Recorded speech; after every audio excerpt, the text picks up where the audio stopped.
जी। जो अभी आपने पूरा एक्सप्लेन किया, यस। उससे उभर के दो सवाल आ रहे हैं मेरे ठीक पास। है। एक तो ये है कि जो F2, F3, F4 है, वो हर एक जो जनरेशन है वो पिछले वाले से तगड़ा है, हाँ। या उसमें क्षमता जो है डिजीज से लड़ने की उससे वो कम हो रही है। Okay. नॉर्मली हम देखेंगे कि F2, F3 का प्रोडक्शन पहले वाले से ज़्यादा होना चाहिए।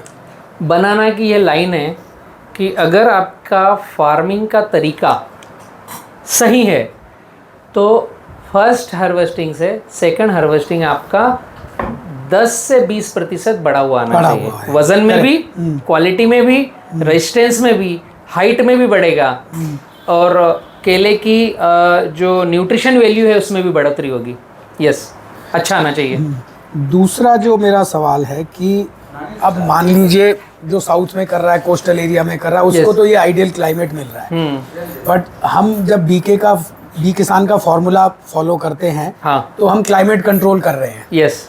नेपियर लगाया, हाँ, या हमने एमपी में किया या महाराष्ट्र में किया, तो जहाँ टेम्परेचर बढ़ गया या डाउन भी हो गया ठंड में। यस। तो हम क्या अपने बी किसान के तरीके से वो क्लाइमेट अचीव कर सकते हैं जो साउथ में हमको मिल रहा है कोस्टल एरिया में, ताकि हम ऑलमोस्ट 6 महीने या 5 महीने तक उसको 5 महीने 6 महीने में हार्वेस्टिंग ले सकें। यस, इसका एक क्लाइमेट कंट्रोल का टेक्निक है। अब मैं बात करूँगा हिंदुस्तान के एरिया वाइज, है ना। हिंदुस्तान में अगर हम मध्य प्रदेश में लगा रहे हैं, या महाराष्ट्र का जलगांव बेल्ट है, या छत्तीसगढ़ वाला बेल्ट है, या गुजरात का हमारा राजपीपला वाला बेल्ट है जो सेंटर परिधि में आता है, पूर्व से पश्चिम तक जो आता है, ये जो बेल्ट है यहाँ पर टेम्परेचर जाता है 45, और माइनस भी टेम्परेचर जनवरी के पहले दूसरे सप्ताह में कभी कभी जाता है। तो दोनों तरह का एक्सट्रीम लेवल बनता है। यहाँ से ऊपर, ये मैंने एक बीच की परिधि बतला दी आपकी कि गुजरात, एमपी, छत्तीसगढ़, उड़ीसा की ये जो लाइन आ गई, इसके ऊपर नॉर्थ तरफ हम जाएंगे, राजस्थान, यूपी, पंजाब, हरियाणा या एमपी, तो यहाँ पर हमें 7x7 जो लगाएंगे, इसके बीच में नेपियर घास लगानी पड़ेगी अगर आपको 100% क्लाइमेट कंट्रोल पे जाना है कि हमें केरला जैसा वातावरण चाहिए। बट ये आपका मेंटेनेंस बढ़ा देगी।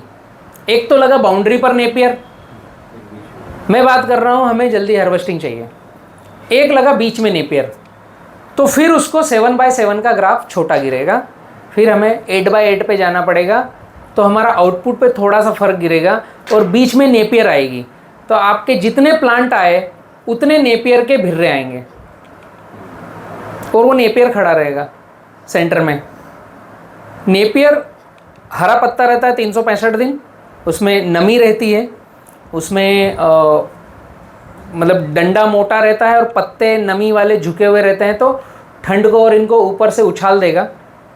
यह कोशिश हम करते हैं, इससे 80% तक हम अचीवमेंट लेते हैं, लेकिन कुदरत है, 100% हम उतना अचीवमेंट नहीं लेंगे। ये नेपियर इसलिए भी चाहिए कि जितने हरे पत्ते हम खेत में मेंटेन करेंगे उतनी खेत में नमी मेंटेन होगी। सही है। और केले को नमी चाहिए, ड्राई एयर नहीं चाहिए।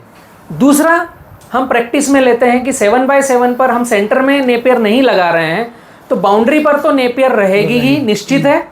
उसके साथ में नेपियर के साथ हम एक ग्रीन नेट लगाएंगे, जाली जो पानी को थोड़ा पकड़ के रखें, और उस पर एक ड्रिप लाइन चलाएंगे चारों तरफ, जो उस जाली को नम रखे।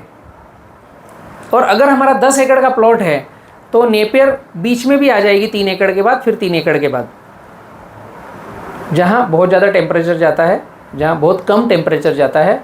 और बाहर की जो मेन बाउंड्री है वहाँ बैम्बू लगाएंगे, ताकि 40 फीट हाइट तक की गर्म हवा, ठंडी हवा ऊपर उछल जाए।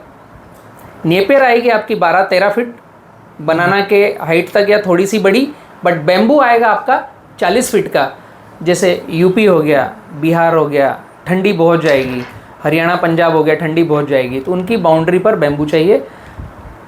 मध्य प्रदेश हम जहाँ बैठे हैं निमाड़ बेल्ट में, या मालवा में आप इंदौर में जाएंगे, तो यहाँ पर गर्म हवाएं अप्रैल महीने से चालू होगी, मई 9 तपा, मई 20 मई से 15 जून तक, 47 डिग्री की गर्म हवाएं चलेगी, 47 डिग्री, उसको ऊपर उछालना है तो बाउंड्री पर बेम्बू चाहिए।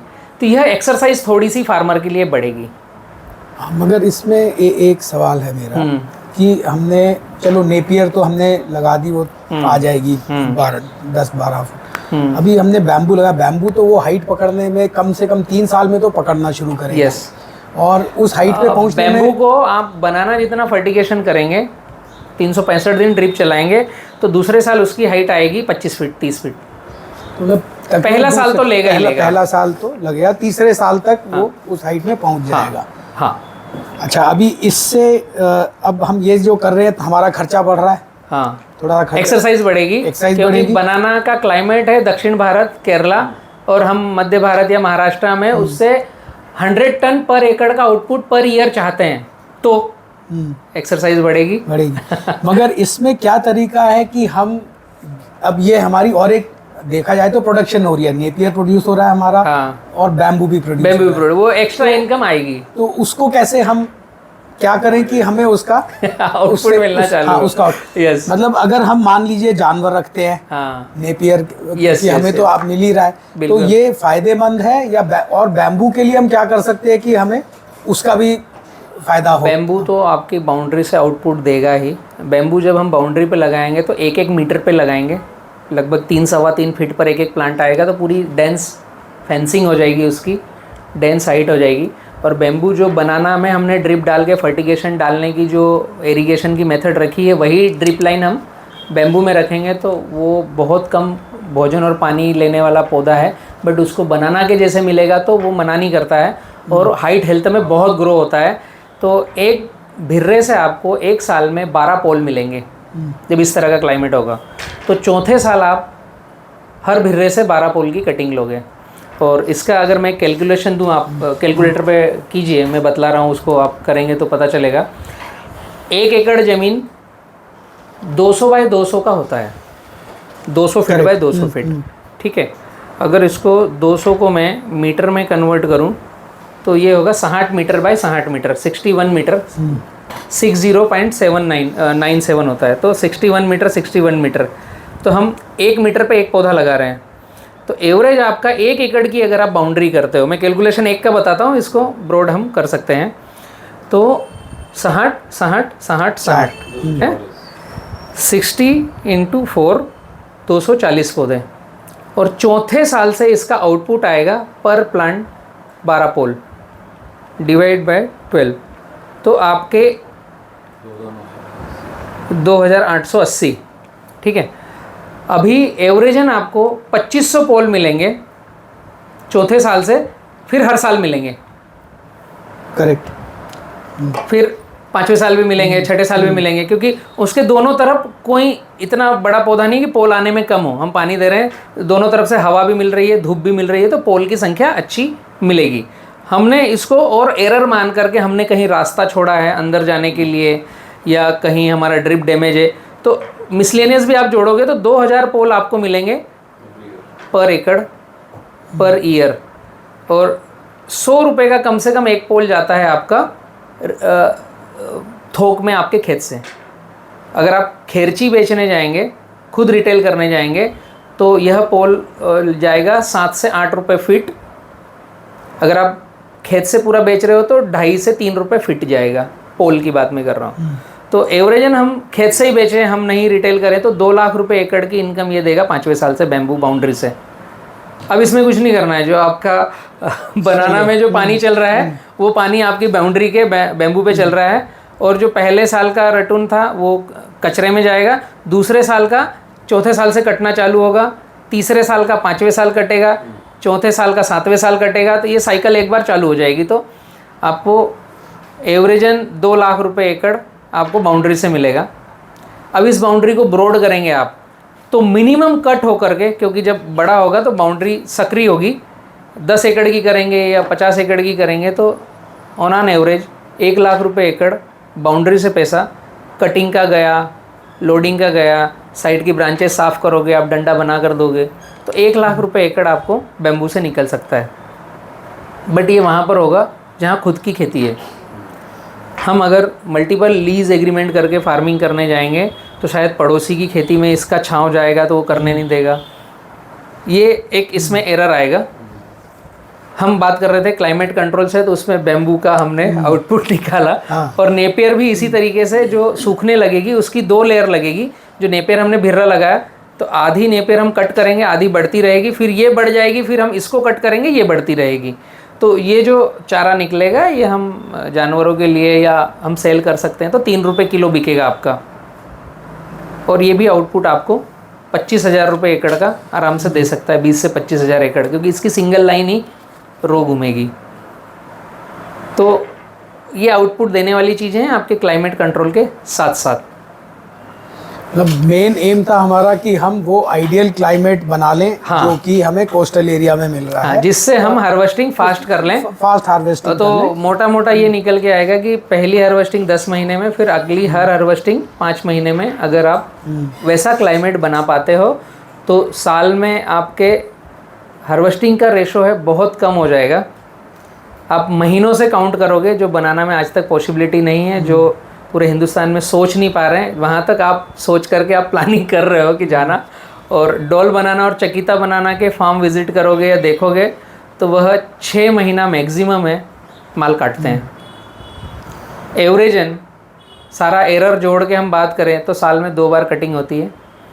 और इसका आउटपुट निकल के आता है केले का एकड़ का 25 से 30 टन। हम जब चौथी हार्वेस्टिंग पे जाते हैं तो हम बात करते हैं 30 टन पर एकड़। अब हम बात करें कि हमने 6x6 लगाया तो 1250 पौधे आए, 7x7 लगाया तो 888 पौधे आए, या 8x8 लगाया तो 550 पौधे आए, लेकिन आउटपुट वही 30 टन है। वो इसलिए 30 टन है कि जब आप ग्राफ 7x7 का लेते हैं, 888 पौधे लेते हैं, तो उस प्लांट के चौथे साल की तने की मोटाई 50 इंच की होती है, तो बंच उसकी लेंथ जाती है 15 फीट की, उसका बंच आता है आपका 7 फीट 8 फीट का बंच लंबाई आती है। उसमें केले की संख्या 250 से ऊपर होती है। लेंथ आपकी नीचे की 12 इंच की होती है, ऊपर की लेंथ आपकी 18 इंच की होती है। एक केला आपका 300-400 ग्राम का होता है चौथे साल की हार्वेस्टिंग का। तो एवरेजन जो प्रकृति हमें आउटपुट देती है वह देती है 20 से 25 टन से 30 टन। आपके एकड़ पर हवा में नमी चाहिए तो आपको 30,000 पत्ते मेंटेन करना पड़ेंगे एक एकड़ पे,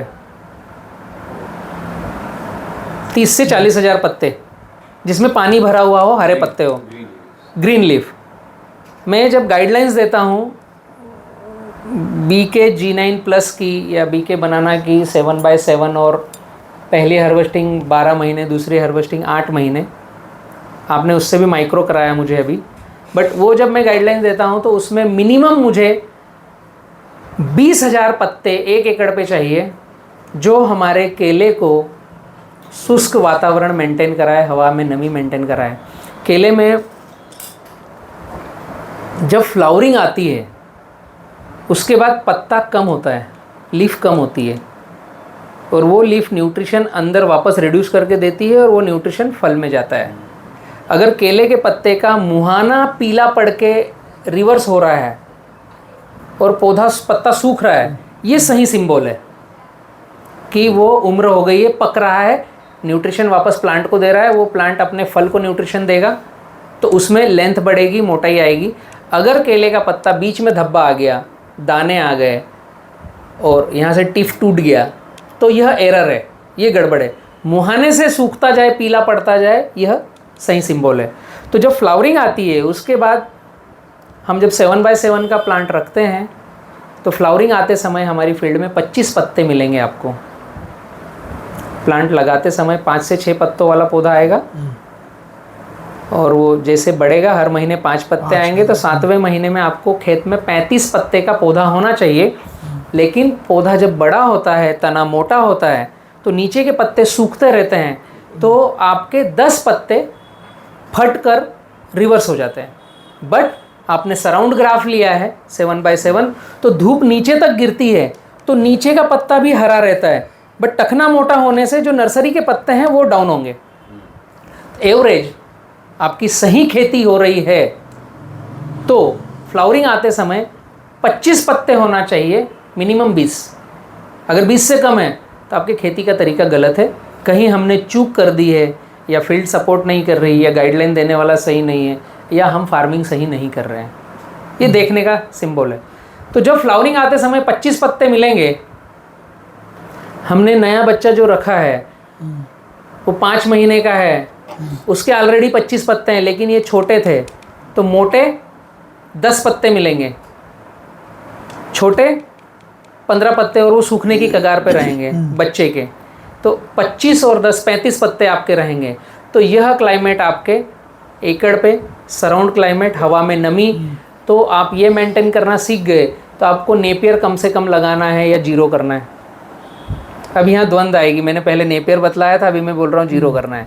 कंडीशन अप्लाई कि हम खेत में पत्ते रखना सीख गए हैं क्या, तो आप दूसरी एक्सेस जो हम चीजें हरे पत्तों की रख रहे हैं उसकी आवश्यकता नहीं है। जरूरत ही नहीं है। और हम तीसरी जनरेशन जब ले रहे हैं, हम अगर बीके बनाना और अर्ली हार्वेस्टिंग पर जा रहे हैं, जो मैंने अभी पहली बार हिंदुस्तान को अल्टीमेटम, ये अल्टीमेट मतलब मैंने थीम बतलाई है, मैं इतनी जल्दी लॉन्च नहीं करना चाह रहा था, ये मैं लेके आता 2030 में। आपने मेरे वाक्य पहले ही हिंदुस्तान को दिला दिए, क्योंकि कभी फार्मर ने उतना आगे सोचा नहीं है, और उसको ये हास्यप्रद बात लगेगी कि 5 महीने में, हर 5 महीने में केले की कटिंग, बट हम ले रहे हैं हमारी फील्ड पर, और ये रियलिटी है। तो जब तीसरी जनरेशन के 6 पत्ते मिलेंगे आपको, तो मेरा जो कथन था 1 स्क्वायर फीट पे 1 पत्ता, 25, 10, और यहाँ पर आपके 6 से 7 पत्ते छोटे बेबी के, अभी चौथा आया नहीं है पत्ता, तो आपका 40 पत्ते पर प्लांट, एवरेजन आपके 35 से 40 हज़ार पत्ते पर एकड़। तो आपके खेत में हवा में नमी 50 से 60% रहेगी। बाहर 40 डिग्री टेम्परेचर है, फिर एक नेपियर की लाइन आ गई बाउंड्री में, जो उस प्लांट को स्वेटर पहना दिया आपने, या आपने एक आड़ कर दी कि गर्म हवा अंदर न जाए, और जब खेत के अंदर आप जाओगे तो आपको 30 डिग्री टेम्परेचर मिलेगा। और सराउंड ग्राफ है तो सफोकेशन नहीं होगा, हवा अंदर बाहर होगी, पर हवा इस दिशा से बहेगी नहीं, ऊपर नीचे होगी, सॉरी, अंदर बाहर इस दिशा से नहीं बहेगी, सीधा गामन नहीं करेगी, ऊपर नीचे होगी, और धूप हर पत्ते तक जाएगी, तो हर पत्ता फोटोसिंथेसिस करेगा, और आपका केरला जैसा क्लाइमेट वहाँ मिलेगा। लगभग 80% हम अचीव कर पाएंगे। तो पहली हार्वेस्टिंग आपका जितना तने की मोटाई आ रही है, उससे आप 30% माइनस 20% माइनस करके करोगे। पहला तना आपका अगर 35 इंच का है, तो आपकी पहली हार्वेस्टिंग 20 से 25 किलो की आएगी। दूसरा तना इससे 20 से 30% रहेगा, तने की मोटाई और हाइट भी रहेगी। जितनी हाइट रहेगी उतना डंडा लंबा आएगा, और जितनी गर्थ रहेगी उतना उसके डंडे की मोटाई आएगी, तो उतने केले में फिंगर्स ज़्यादा आएंगे। तो सेकंड हार्वेस्टिंग में आप कह सकते हो कि आपका 40 इंच का तना है, तो आप 30 इंच का आउटपुट ले रहे हो। और थर्ड से आप बोल सकते हो कि जितने इंच का तना उतने किलो का वजन, थर्ड से, क्योंकि यह नेचुरल न्यूट्रिशन लेना सीख गया। ये बहुत बड़ा द्वंद है एक्चुअली। थोड़ी सी गड़बड़ है मेरे अंदर कि जहाँ मुझे लगता है कि अब नया लाइन आ गया, वहाँ मैं प्रवचन दे ही देता हूँ। ये न्यूट्रिशन का द्वंद है कि हम किताबी ज्ञान लिए हैं कि मैं जब 96 में था, एग्रीकल्चर को देखा था मैंने, जब 14-15 न्यूट्रिशन थे। फिर 2000 में मैंने खेती में एंट्री किया तो 16 न्यूट्रिशन थे। आज किताबी ज्ञान में 17 न्यूट्रिशन है, और कुछ ऐसा है जो ह्यूमिक एसिड है, फुल्विक एसिड है, इस तरह के न्यूट्रिशन किताबी ज्ञान में डाला ही नहीं है। तो आज बतलाते हैं कि NPK, calcium, magnesium, sulphur, zinc, boron, iron, copper, cobalt, molybdenum, ये 17 न्यूट्रिशन का घटक है। हो सकता है कि 10 साल बाद कोई वैज्ञानिक निकल गया है जो 5 न्यूट्रिशन और खोज लें। तो एक सिंपल सा क्वेश्चन है कि हमें वैज्ञानिक बता रहे हैं 17 न्यूट्रिशन है, या 2 साल बाद 20 हो जाएंगे, या 4 साल पहले 16 ही थे। तो जब वैज्ञानिकों ने खोजा तो केले ने न्यूट्रिशन लेना चालू किया, या केला तो उसके हिसाब से ले रहा था? मतलब हम कह सकते हैं हम अभी भी अनभिज्ञ हैं, हमें नहीं पता कि बनाना को कितना न्यूट्रिशन चाहिए। तो बनाना को जो उसकी माँ तने से पानी पिला रही है वो संपूर्ण भोजन है। हम एनपीके, कैल्शियम, मैग्नीशियम, सल्फर दे रहे हैं, ये हमारी सोच के हिसाब से हम दे रहे हैं, ये रियल है या नहीं है हमें पता नहीं है। इसलिए जब हमने फील किया तो थर्ड जनरेशन से जितने तने की मोटाई है उतना आउटपुट आ रहा है। फर्स्ट जनरेशन में तने की मोटाई से 30% कम, सेकंड जनरेशन में तने की मोटाई से 15% कम, थर्ड जनरेशन में तने की मोटाई के बराबर, क्योंकि पहला पूरा न्यूट्रिशन लिया, सेकंड पूरा न्यूट्रिशन लिया, तो अब उस प्लांट को संपूर्ण भोजन मिल रहा है और हमने क्लाइमेट उसके हिसाब से कर दिया। तो तने की मोटाई 50 इंच की है तो 50 किलो का वजन दे रहा है। अब आपका आउटपुट 1 एकड़ में 888 प्लांट है, डिवाइडेड बाय 50,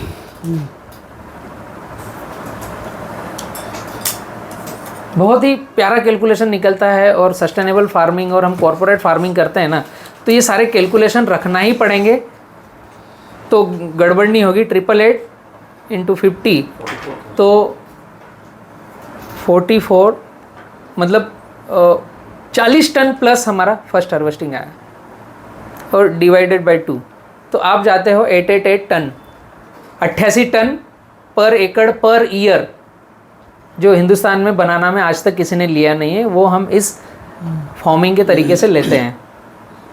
और चौथी हार्वेस्टिंग से आप 100 टन पर एकड़ पर ईयर आउटपुट लोगे। अब इसमें 100 टन लिया है तो आपका रेट फैक्टर कुछ भी हो, आपको आउटपुट बचेगा। आपने अगर यहाँ पर 10 रुपये किलो लिया है तो आपका 100 टन से निकल के आएगा 10 लाख रुपए पर एकड़ आउटपुट। हाँ 10 रुपये किलो बहुत कम है। बॉटम लाइन है, अगर आपका केला